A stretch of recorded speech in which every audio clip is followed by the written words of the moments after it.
Hey guys, so today I'm diving into a piece of Vikings history that most fans have probably never heard about. The official Vikings mobile game that launched in beta back in 2020. Unfortunately, this game was quietly cancelled before it ever made it to full release. It's a bit of obscure Vikings lore that I'm glad I was able to experience briefly before it went offline.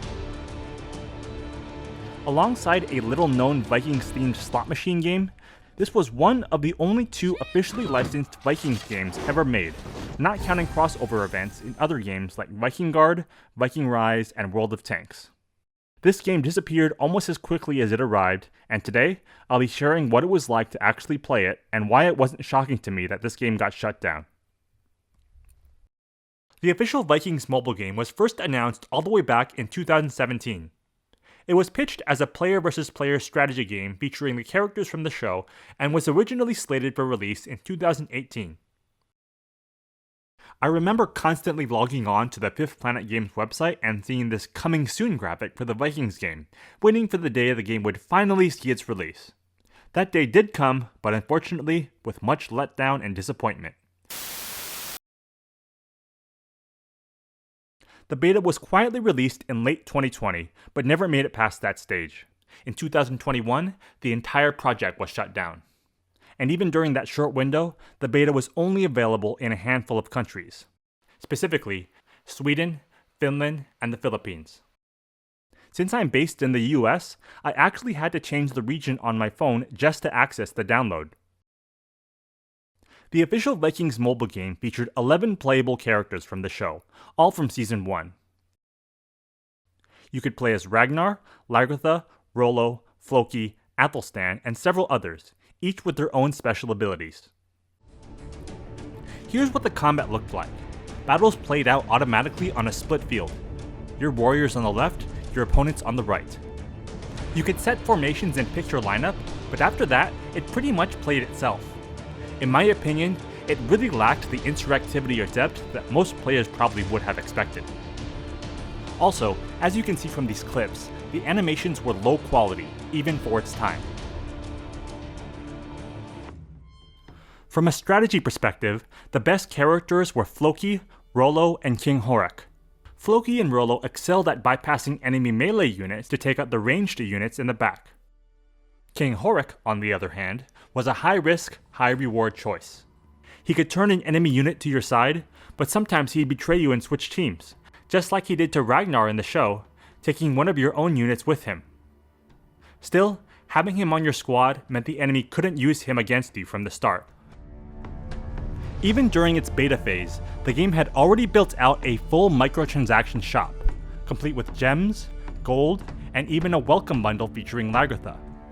It was a glimpse of ambition, but it was also a sign that monetization may have been a higher priority than creating quality content. Like most mobile games, it also had the usual daily login rewards, daily quests, and timed loot chests. Nothing special, just the generic progression systems we've all seen 100 times. There was also an alliance feature, but it was very bare bones. Really just a small list of players together with some shared rewards. It didn't seem like a core part of the game at the time, as there wasn't much to interact with. Interestingly, I did find concept UI art for the game posted on ArtStation. Ornate wooden frames, avatar borders, and various icons. The style matched the beta's look, but these specific designs never appeared in the version I played. These were probably unused or early concept art pieces that didn't make it into the final build. Right before the beta was shut down, the developers actually introduced a new story/conquest mode. It used this map of Scandinavia and the Baltic. Unfortunately, I didn't get any video footage of this mode before the servers went offline. This screenshot was all I was lucky enough to grab.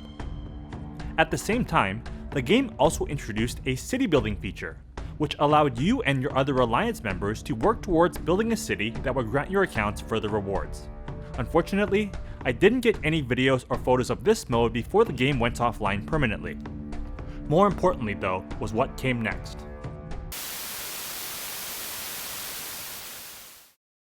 Just when it looked like the game might finally be expanding, this happened. The servers were offline permanently. After years of delays and a rushed beta, the game simply vanished, and this screen became its final chapter. As a huge Vikings fan, it was very disappointing that this mobile game did not work out. Ever since the beginning of the TV series, I had been really hoping for a full Vikings video game, and I'm very disappointed we truly never got one. My highest pipe dream would be for there to be an Assassin's Creed style open world game using the Vikings IP, similar to Assassin's Creed Valhalla. Maybe one day, we'll see an open world epic that lets us truly explore Kattegat, sail the seas, and live out our own saga. Thanks for watching, and until next time.